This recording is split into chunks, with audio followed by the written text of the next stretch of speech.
मैं इसका ownership review दूंगा कि एक साल में लोकल बंदा कोई भी जाए कुछ भी करे तो इसको खींच के ले जाना और ये चीज़ करना बहुत मुश्किल होती है।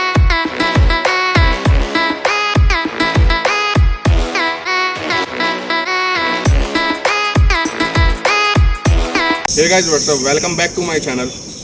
मैंने अपनी बाइक को 10,000 किलोमीटर चला दिया। अब मैं इसका ओनरशिप रिव्यू दूंगा कि एक साल में मैंने इसको 10,000 किलोमीटर चला दिया। तो अब मैं इसका जेन्युइन एंड ओनरशिप रिव्यू दूंगा कि इसमें क्या एडवांटेज है, क्या डिसएडवांटेज है, क्या इसमें कमियां हैं, क्या इसमें कमियां नहीं हैं। तो मेरे को इससे कंपनी से कोई हेट नहीं है, हालांकि ये बाइक तो एकदम ठीक है, कोई इसमें दिक्कत नहीं है। बट इसमें दिक्कत धीरे धीरे बताते हैं क्या क्या कमियाँ आएंगी इसमें, क्या क्या माइलेज की क्या दिक्कत है, ये सारी चीज़ें आपको हम बताते हैं। तो फर्स्ट ऑफ ऑल हम इसकी माइलेज से स्टार्ट करते हैं। एक्चुअली लोकल में तो माइलेज ये 30 के 25-30 के आसपास दे देती है। हाईवे पे 45 या 50 के आसपास आराम से निकाल लेती है। लोकल बंदा कोई भी जाए कुछ भी करे तो इजीली कंफर्टेबल बाइक है। सीट की इसकी बात करते हैं, सीट पहले से बहुत कंफर्टेबल है। जो किक वाली बाइक आती थी उसके मुकाबले तो इसकी ये सीट बहुत कंफर्टेबल है। स्टैंडर्ड आरी का जो इंजन आता था पहले, अब ये सीरीज का इंजन है। बट इसमें एक फ़ायदा ये है कि वाइब्रेशन फील नहीं होती है, चाहे आप 100 पे क्रूज़ कर लो चाहे आप 80 पे क्रूज़ कर लो, कोई दिक्कत नहीं है, एकदम बढ़िया बाइक है। और नॉर्मली इसको चलाते भी हैं तो इसमें कोई वाइब्रेशन फील नहीं होती है। और दूसरी बात, इसका मीटर इसका मीटर हो गया है डिजिटल। अब डिजिटल मीटर कंपनी ने दे दिया है। ये देखो आरपीएम शो करता है, आरपीएम मीटर है, एड टाइम वगैरह, ओडोमीटर, ट्रिप 1 ट्रिप 2, पेट्रोल के बारे में बता देता है, इंडिकेशन दे देता है कि हाँ पहले के में तो ये।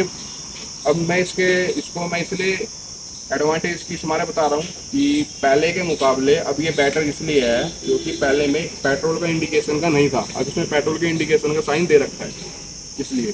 और दूसरी बात, जब इस पर 2 बंदे बैठ के चलाते हैं तो जरा विद पिलन के साथ जब इसको हम चलाएंगे तो इसकी ग्राउंड क्लियरेंस थोड़ी डाउन हो जाती है। और जैसे थोड़ा ऊंचा ब्रेकर आएगा कुछ आएगा तो उसके हिसाब से ये नीचे लगती है, तो बहुत ध्यान से देख कर चलानी पड़ती है। एक इसका ये डिसएडवांटेज लगता है बस मेरे को, और दिक्कत नहीं है। और दूसरी बात, इसकी बैक टेल लाइट ऐसे है, मतलब क्लासिक का वो दे दिया है।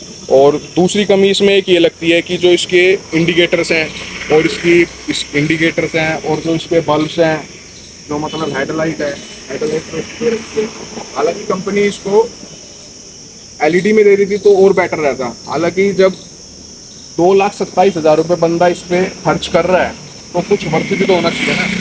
वर्क ही नहीं होगा तो फिर क्या करें, ये है। तो इस एक ये डिसएडवांटेज है। तीसरी इसकी डिसएडवांटेज ये है कि कंपनी इसमें देती है स्पोक व्हील ना देने की जगह स्पोक व्हील देती है। स्पोक व्हील ना देने की जगह इसमें अलॉय व्हील्स दे तो ज़्यादा बेटर रहेगा, क्योंकि ये ट्यूब वाले होते हैं, एक बार पंचर हो जाए तो इसको खींच के ले जाना और ये चीज़ करना बहुत मुश्किल होती है। तो ये बुलेट है, ये बाइक ही है। चलो इसकी डिसएडवांटेज तो मैंने बता दिया, तो इसकी एडवांटेज बताता हूँ। इसकी राइडिंग एंड कंफर्टेबल बहुत बढ़िया है। राइडिंग करता है जो भी बंदा तो बहुत कंफर्टेबल राइड कर सकता है। और इसकी एवरेज में तो इसने मेरे को कभी भी धोखा नहीं दिया, एवरेज एक नंबर की है इसकी। लोकल भी 30 की आराम से दे देती है, हालांकि जब भीड़ में चलाओगे तो 20-25 के आसपास देगी। और जेन्युइन ओनरशिप रिव्यू इसका ये है, इसको 80 की स्पीड पे भी आप क्रूज करते हो तो कोई दिक्कत नहीं है, एकदम बढ़िया चलती है।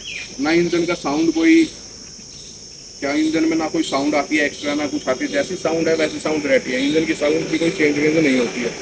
तो मेरे लिए जेन्युइन रिव्यू है इसका। हालांकि इसके ब्रेक, फ्रंट ब्रेक और पीछे के ब्रेक, डिस्क ब्रेक दिए गए हैं कंपनी ने, और ये बैटर ब्रेक है पहले वाली किक के मुकाबले। और एक डिसएडवांटेज इसका एक और है कि जब कंपनी वालों ने सेल्फ दिया है इसमें तो किक भी देनी चाहिए थी। बट अब नई चीज़ है, नई चीज़ें आती है मार्केट में, हर चीज़ का एक्सपीरियंस रहना चाहिए। तो मेरे को तो लगता नहीं कि इसका भी कोई डिसएडवांटेज होगा। हालांकि लोग बोलते हैं किक होनी चाहिए थी, जरूरी थोड़ी ना है हर कोई पुराने विचार का होगा। हर किसी को नए नए बंदे आ रहे हैं मार्केट में, सारी चीज़ हो रही है, तो उसके हिसाब से हर किसी को नई चीज़ पसंद आती है, हालांकि पुरानी चीज़ पसंद नहीं आती जल्दी। ये मेरा मेरा ये इसका एक जेन्युइन रिव्यू था बाइक का।